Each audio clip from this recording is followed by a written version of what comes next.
Bienvenue sur Happy Mom. Ici on parle minimalisme bien sûr, mais aussi de rangement, d'organisation et de simplicité au quotidien. Si tu veux des astuces pour te faciliter la vie, tu peux t'abonner pour ne pas manquer les prochaines vidéos. Et si tu regardes cette vidéo, c'est peut-être que tu t'intéresses au minimalisme, mais peut-être aussi que ce mot que l'on utilise à toutes les sauces aujourd'hui te fait peur. Je vais te montrer que tout le monde peut se dire minimaliste. Qu'être minimaliste n'est pas forcément ce que tu crois. Et je te donnerai quelques astuces pour commencer ton chemin vers le minimalisme. Alors, selon la définition du Petit Larousse, le minimalisme, c'est la recherche de solutions requérant le minimum d'efforts, de bouleversements, par opposition à maximalisme, bien sûr. Et comme l'homme avec un grand H est partisan du moindre effort, au fond, on est tous un peu minimalistes. C'est un gros raccourci, je te l'accorde, mais non, le minimalisme, ce n'est pas posséder une table et une chaise, dormir sur un matelas et n'avoir qu'une tenue de rechange. Non, le minimalisme, c'est un courant d'art contemporain apparu dans les années 60 aux États-Unis, mais aujourd'hui, le minimalisme est un peu plus connu pour sa philosophie qui appelle à simplifier son mode de vie. En éliminant les excès, en se concentrant sur ce qui est vraiment utile pour mieux vivre et en limitant sa consommation et la possession de biens à l'essentiel. C'est surtout cette dernière partie de la possession de biens à l'essentiel que la majeure partie des gens retiennent. Alors que si tu élimines déjà les excès et que tu sais ce qui est important pour toi, tu as déjà fait beaucoup de chemin vers le minimalisme. Tu n'as pas besoin de tout jeter à la poubelle. Ma définition à moi du minimalisme, oui, chacun sa définition, chacun ses besoins. Donc ma vision à moi du minimalisme, c'est d'éliminer le superflu, ce dont on ne se sert pas ou plus, et de ne garder que des choses utiles et que l'on aime bien sûr. C'est d'essayer de se créer son essentiel à soi, sans trop de contraintes et en gardant un certain confort. Plutôt basique, mais pas si facile à mettre en place. Déjà parce que je ne vis pas toute seule, j'ai 3 enfants et un conjoint, donc je dois aussi prendre en compte leur avis et leurs besoins à eux. Par exemple, mes enfants ont 2 parures de drap chacun. Comme ça, j'ai un jeu de drap supplémentaire que je me sers pour les invités. Et mes enfants aiment bien alterner, donc je respecte leur choix. Mais pour nous, on a choisi d'avoir une seule parure. Je dis on a choisi, mais en fait, ça s'est fait très naturellement, sans vraiment que je me pose de questions. Quand j'ai fait le tri de mes draps, j'ai bien vu que je ne me servais jamais des 2 autres parures que j'avais. Donc, je les ai données. Alors peut-être que pour toi, n'avoir qu'une seule parure de drap est inconcevable. Moi, ça me convient très bien. Ce n'est pas une contrainte et au contraire, ça me facilite la vie. Je lave mes draps le matin, je les remets le soir, pas besoin de les plier ou de me poser la question de savoir laquelle je vais mettre. Et bien sûr, pas besoin de prévoir la place pour stocker les draps supplémentaires. C'est donc des choix de moins à faire. Oui, je dois l'avouer que faire des choix, c'est mon gros point faible. J'ai du mal à choisir. Donc, tu te dis peut-être que c'est bête et que c'est pas un choix très difficile de déterminer quel drap tu vas mettre sur ton lit. Mais imagine toutes les décisions que tu dois prendre dans une seule journée, c'est énorme. Sur le net, on trouve le chiffre de 35 000 décisions par jour. Mais malheureusement, sans réelle source fiable. Mais même si on divise ce chiffre par 2, un peu plus de 15 000 décisions, ça reste assez conséquent. Alors la plupart sont automatiques, mais ton cerveau les prend quand même et ça s'appelle la charge décisionnelle. Il faut savoir que ce pouvoir décisionnel n'est pas infini, il s'épuise au fil de la journée. Il y a des personnes qui ont mis en place des astuces pratiques pour limiter ces décisions. On peut prendre l'exemple de Mark Zuckerberg. Il s'habille exactement de la même manière tous les jours. Ou encore Steve Jobs, qui s'était fait faire des dizaines d'exemplaires de sa tenue fétiche et qu'il portait en toutes circonstances.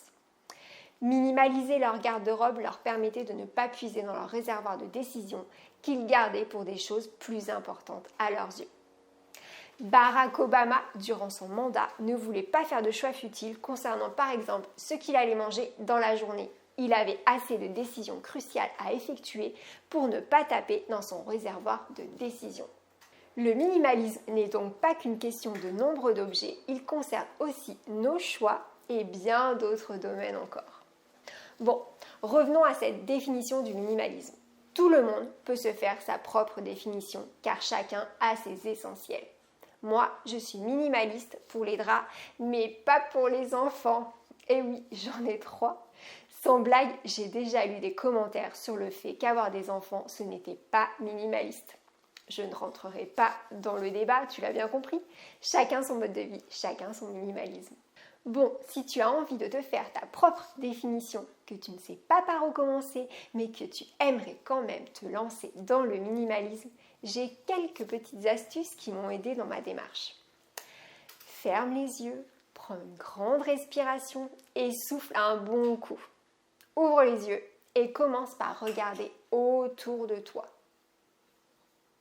Passe en revue les objets qui t'entourent et essaye de déterminer ce que tu utilises vraiment.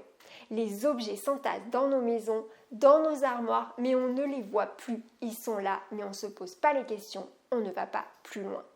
Je te l'accorde, pour débuter, ce n'est pas évident. La plupart des objets qui sont chez toi sont là depuis très longtemps. Alors pour être plus efficace, tu peux établir une liste de critères. Au début, le critère de l'utilisation est amplement suffisant. Et petit à petit, tu pourras en rajouter. Pose-toi la question, est-ce que je me sers vraiment de cet objet ? Je vais te donner mes critères qui sont en fait mes adjectifs préférés que je partage en 2 catégories. Dans la première catégorie, j'en ai 3. Utile, pratique et fonctionnel. Ça, c'est ma catégorie assez terre à terre. Et puis, j'ai une deuxième catégorie avec 2 nouveaux adjectifs qui sont venus se rajouter. Beau et agréable. Ça, c'est le petit plus. Avant, je n'avais pas du tout cette vision du beau et de l'esthétisme et de l'harmonie. Petit à petit, cette catégorie commence à prendre la première place dans ma réflexion. J'attrape un objet et je commence mon questionnement. Est-ce que je m'en sers ? Est-ce qu'il est pratique ? Est-ce que je peux vivre sans ? Et je continue à passer en revue mes critères. Bien sûr, il va falloir commencer par te demander ce qui est réellement important à tes yeux, ce que tu veux réellement garder. Tu pourras alors reprendre tes adjectifs préférés et voir si ça match. Je te donne un exemple. Cette balayette-là, toute cracra et cassée, elle a bien une dizaine d'années au moins. Elle est en plastique, achetée dans un grand magasin quelques centimes. Elle est pratique, certes, mais ne correspond plus du tout à mes adjectifs favoris qui sont le beau et l'agréable. Et j'ai attendu des années avant qu'elle ne se casse enfin. Et il y a quelques semaines, là, j'ai pris en compte mes critères pour en racheter une. Attention, j'aurais pu la jeter tout de suite et en racheter une. Mais ça, c'est pas vraiment être minimaliste. Cette balayette, elle correspondait à mon critère d'utilité. Je l'ai donc gardée avant de la remplacer quand c'était vraiment nécessaire. Et voilà la nouvelle! Aujourd'hui, elle reste utile, mais surtout, elle est plus esthétique et je prends plaisir à l'utiliser. Elle est pratique, belle, durable, en métal et en bambou. Elle match avec tous mes critères. Prenons un contre-exemple, le micro-ondes. Est-ce que je m'en sers ? Oui. Est-ce que c'est utile ? Oui. Et est-ce que ça correspond à mes critères de beauté, d'esthétisme et de minimalisme ? Ah non, pas vraiment. Est-ce que je peux m'en passer ? Au début, ma réponse a été non. Je trouvais des arguments pour le garder. Comment j'allais faire pour faire chauffer le biberon ? On s'en séparera quand il tombera en panne. S'il dure autant que ma balayette, c'est pas pour demain. Je ne voulais pas pénaliser les autres membres de la famille qui s'en servaient et leur imposer mon choix. Aujourd'hui, cela fait 2 ans que nous n'avons plus de micro-ondes. Les biberons ont été chauffés dans une casserole d'eau. Les petits déjeuners des enfants aussi. On a même gagné du temps. Ça va beaucoup plus vite de faire chauffer le lait dans une casserole que de faire chauffer les tasses dans un micro-ondes. Et les 2 grands, qui ont 6 et 9 ans, savent le faire tout seuls. On a gagné de la place parce que mine de rien, il faut bien le caser quelque part ce micro-ondes. Et je dois dire que ça a été beaucoup plus facile que ce que je pensais. Et voilà, bye bye le micro-ondes et un pas de plus vers le minimalisme. Ça marche pour les objets que tu as chez toi, mais aussi pour ceux que tu veux acheter. Le minimalisme ne s'arrête pas aux simples objets. On peut l'appliquer dans tous les domaines de notre vie, en passant par nos activités et nos relations. Donc mes adjectifs préférés sont aussi efficaces pour les objets que pour les autres sphères de ma vie. Et bien sûr, cette liste de critères peut changer au fil de ton évolution. Mais je pense que pour moi, mon premier critère restera toujours celui de l'utilité.